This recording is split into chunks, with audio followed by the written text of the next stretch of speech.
Un problème, bien sûr, de droit de la famille, très douloureux. Quand un père ne peut plus voir ses enfants alors qu'il a des droits, ou une mère d'ailleurs, quand ça se passe très mal, vous allez voir que, effectivement, c'est tout un monde qui s'effondre. Hervé va venir nous raconter ça dans une seconde. Vous avez des problèmes liés à la famille, quels qu'ils soient, liés aux enfants, aux époux. Escroquerie en famille, ça existe aussi. 0826 107 109, 0826 107 109, ou bien l'adresse de Sans Aucun Doute qui s'inscrit maintenant sur votre téléviseur. N'envoyez que des photocopies, pas de documents originaux. Accueillons sur le plateau maintenant Hervé.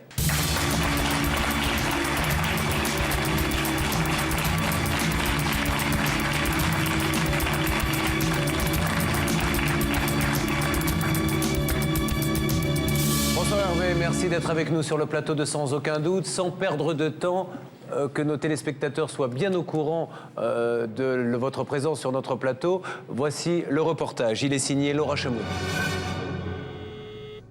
Allô? Ouais, qu'est-ce que tu veux? Bah écoute, je comprends pas. T'as appelé ici. Bah pourquoi j'aurais pas appelé? Voilà. Je pourrais jamais trouver de solution pour les gosses avec elle, c'est pas possible. Hein?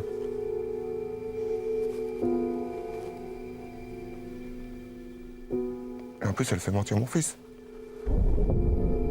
Hervé a parcouru 800 km pour tenter de voir sa fille. Officiellement, la petite est censée se trouver dans le nord de la France, chez sa mère, à quelques mètres de chez lui. Mais depuis plusieurs semaines, l'enfant est mystérieusement invisible. Soit deux. Elle traverse la route. Hervé est persuadé qu'on lui ment. Ce matin-là, il en a la preuve formelle.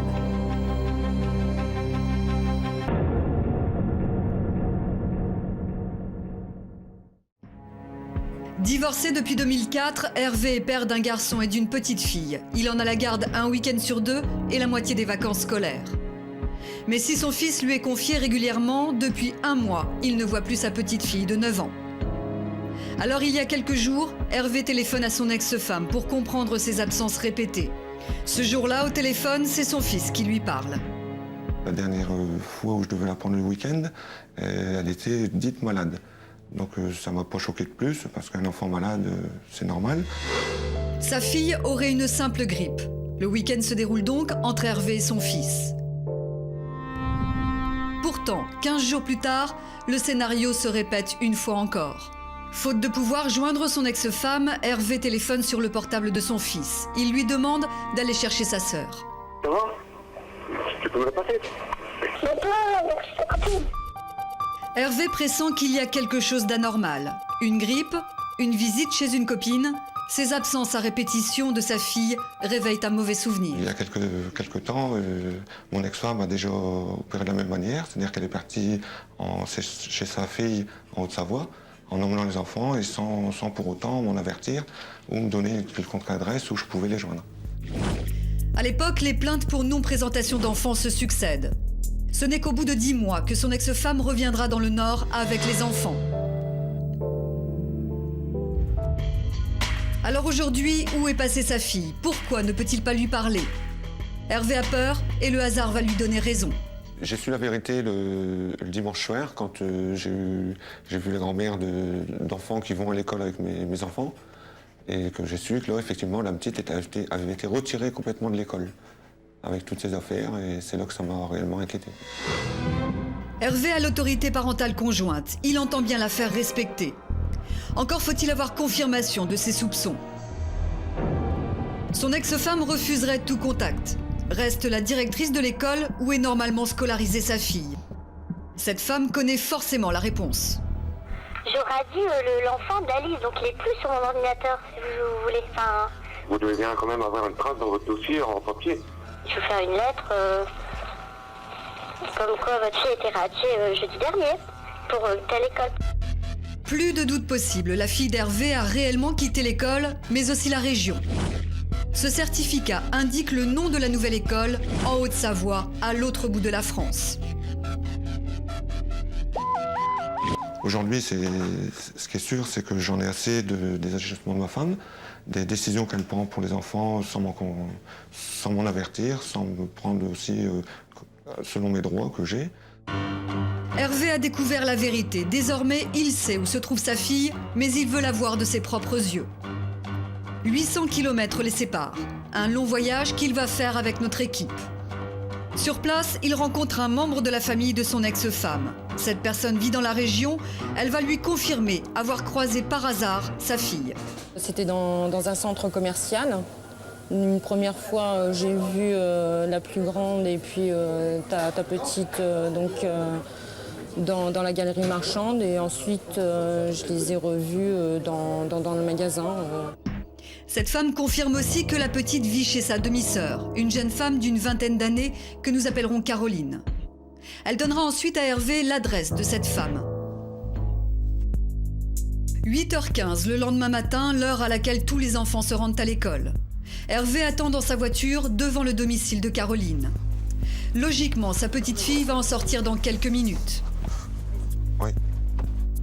Soudain, une jeune femme et une enfant apparaissent. C'est sa fille, accompagnée par sa demi-sœur. Ils sont à deux.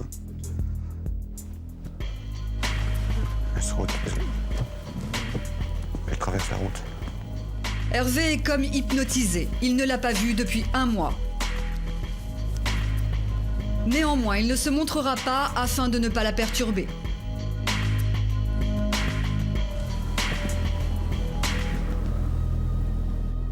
L'enfant monte dans le bus scolaire.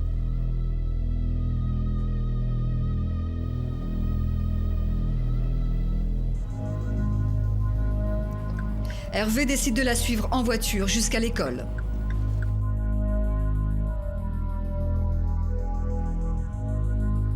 En sortant du bus, j'ai eu l'impression qu'elle était un peu seule.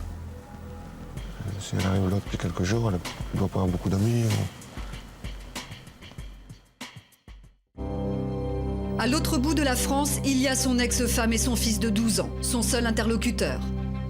À cet instant précis, Hervé vient d'avoir la preuve que sa fille n'était pas là où elle devrait être. Alors il téléphone une fois encore à son fils. Après la grippe, la copine, que va-t-il lui dire aujourd'hui pour tenter de justifier l'absence de sa petite sœur? La dernière fois, tu m'as dit qu'elle était malade, qu'elle avait la grippe. Non, c'était pas vrai. Pourquoi c'est pas vrai? Je sais pas. Je te faisais marcher. Passe-moi-le un petit peu, là. Bah, le polo! Bah, elle est où? Allô?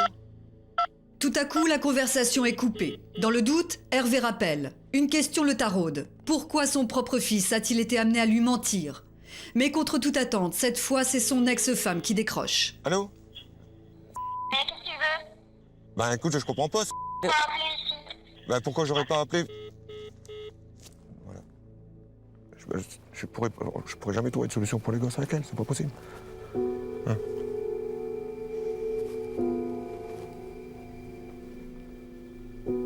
Et en plus, elle fait mentir mon fils. La conversation n'a pas eu le temps de s'engager. Partagé entre la colère et l'émotion, Hervé est bouleversé, mais il sait qu'il n'a plus rien à faire ici. Quelques minutes plus tard, il reprendra la route. À 800 km de là, il entend bien obtenir des explications. Car les choix de vie de son fils et de sa fille le concernent autant que la mère. Au-delà de leur conflit d'adultes et dans l'intérêt de leurs enfants. Le reportage était signé Laura Chemouni. Alors ça, c'était il y a quelques temps, donc sur le plateau de Sans aucun doute. Que s'est-il passé par la suite, monsieur, suite à l'intervention de l'émission et à toutes les démarches que vous avez menées? Écoutez, tout s'est arrangé, mais alors au-delà de mes espérances, puisque ma fille est bien revenue, qui se trouvait là-bas avec la fille de mon ex-femme. Ça m'a permis aussi de rétablir des relations très, très, très bonnes avec la fille de mon ex-femme, où ma petite fille était là. Et le 31 janvier, on était à 4, les enfants à la maison. Ah, ça, c'est formidable. C'était génial. Pendant combien de temps vous ne l'aviez pas vue à une époque? Ma fille à moi? Oui. Sa fille à elle, ça faisait quelques années que je ne l'avais pas vue. Et votre fille? Et ma fille, je ne l'avais pas vue depuis les vacances du mois de novembre, Ouais. où elle était partie. Bon, donc aujourd'hui, tout se passe bien. Vous la voyez tous les combien alors maintenant, votre fille? Aujourd'hui, c'est mieux que ça encore, puisque on avait décidé d'un accord à l'amiable. Et le jour où je devais rendre mes enfants aux vacances de Noël, donc le 6 janvier, elle m'a appelé à 14h en me disant qu'elle ne pouvait pas reprendre les enfants. Et mes enfants sont chez moi depuis le 6 janvier. Donc aujourd'hui, vous les avez à plein temps? Je les ai à plein temps. Donc j'ai eu la confirmation par la caisse d'allocation. parce que j'avais fait des démarches suite à cette situation pour essayer d'avoir des prestations. Par un jugement aussi. Et, ça, c'est et pas le, le jeu. et le jugement. Donc la caisse d'allocation m'avait répondu qu'il ne pouvait pas prendre le dossier en compte tant qu'il n'avait pas un jugement du tribunal ou avoir un papier de la mère qui attestait que les enfants étaient bien chez moi. Donc j'ai été soulagé, parce que le tribunal c'est un peu plus long, j'ai été soulagé en date du 17 février où j'ai reçu de la caisse d'allocation leur accord pour que je puisse avoir les allocations des enfants. Est-ce que votre vie maintenant a complètement changé? Complètement changé, complètement. Vous êtes très ému, hein, on vous voit, vous avez la voix qui tremblait un petit peu, comme si vous Ouais. n'y croyiez pas encore. Mais si, c'est réalité maintenant. C'est réalité, mais bon, c'est toujours des choses que... Et les enfants, comment ont-ils vécu ça? Très très bien. Pour quel motif votre ex-compagne a préféré vous confier les enfants? Apparemment, c'est qu'elle aurait trop de travail, donc qu'elle n'aurait pas la possibilité de s'en occuper. Alors qu'à l'époque, elle nous a même un petit peu empêché de les voir à une époque. Elle m'a plus qu'empêché de les voir. Si on prend les bases au début du divorce, elle ne voulait pas du tout que je les ai. Ensuite, j'ai eu une période où elle m'a mis dehors de chez moi, plus une période où elle est partie, où j'ai resté une dizaine de mois sans les voir. Et là, la dernière fois où ma fille était partie simplement. En tout cas, vous êtes ravis, c'est vraiment une nouvelle vie maintenant. Vous avez vos enfants va 24 bien. heures sur 24. Tout va bien. Bon, mais c'est génial.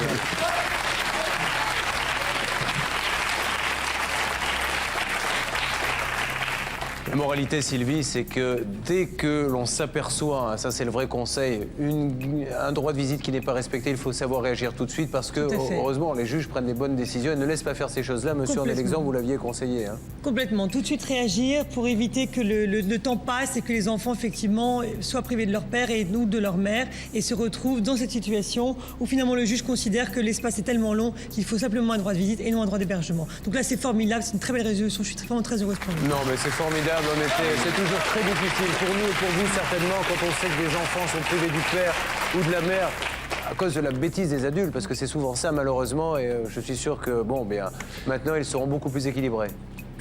À ce côté-là, tout va bien. Ils sont heureux, ils rient comme des enfants, ils jouent comme des enfants. Bon, ben, je vous laisse le mot de la fin, monsieur. Il faut savoir qu'aujourd'hui, j'ai passé au tribunal, donc juge des enfants au 15 mars. J'aurai la décision finale au mois de mai.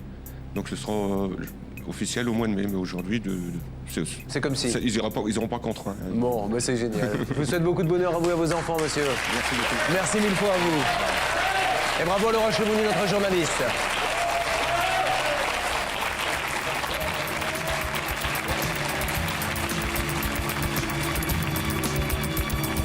Je suis extrêmement satisfait des retombées de l'émission parce que bon, ça a permis d'aller beaucoup plus vite qu'une procédure normale.